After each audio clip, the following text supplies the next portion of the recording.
A journalist this week had his article pulled from a news website. Nothing unique there, except the website, News One, is aimed at an African-American audience. The article was titled "Civil Rights Groups Blocking Efforts to Keep Internet Fair," and pointed out what journalist Li Fang viewed as minority rights groups selling out to big business over internet speeds. At issue here are two paths forward for the internet, currently being considered by the Federal Communications Commission.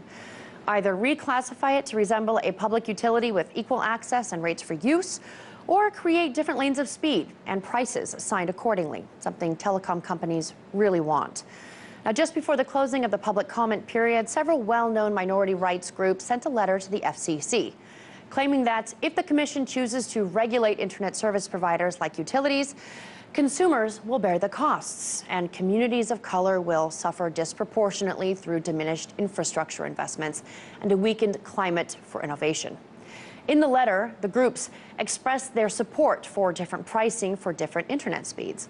Net neutrality advocates consider this a sellout, claiming that minority communities will be actually adversely affected if prices are tied to access speeds. The Minority Media and Telecommunications Council coordinated many of these participants. It's an organization known for taking money from large telecoms. In fact, according to a report published by the Center for Public Integrity, the MMTC has changed some of its views on topics relating to telecom cases, appearing before the FCC, while at the same time accepting plenty of cash from those same telecoms. In fact, MMTC took in just under $2 million in 2011.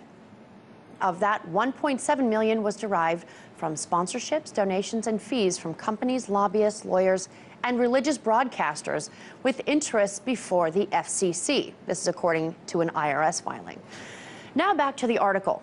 According to editors at News One, corporate headquarters made the decision to pull the article.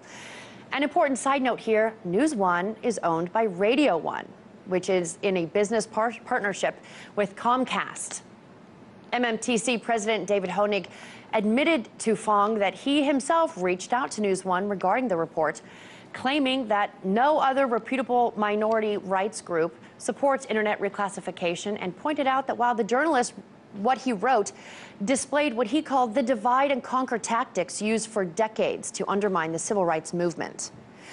Needless to say, plenty of other minority rights groups weighed in and immediately disagreed. What does appear, by the paper trail at least, to be undermined is the ability for this nonprofit to honestly assess the net neutrality landscape while staying away from the deep pockets of big business. In Washington, Lindsay France, RT.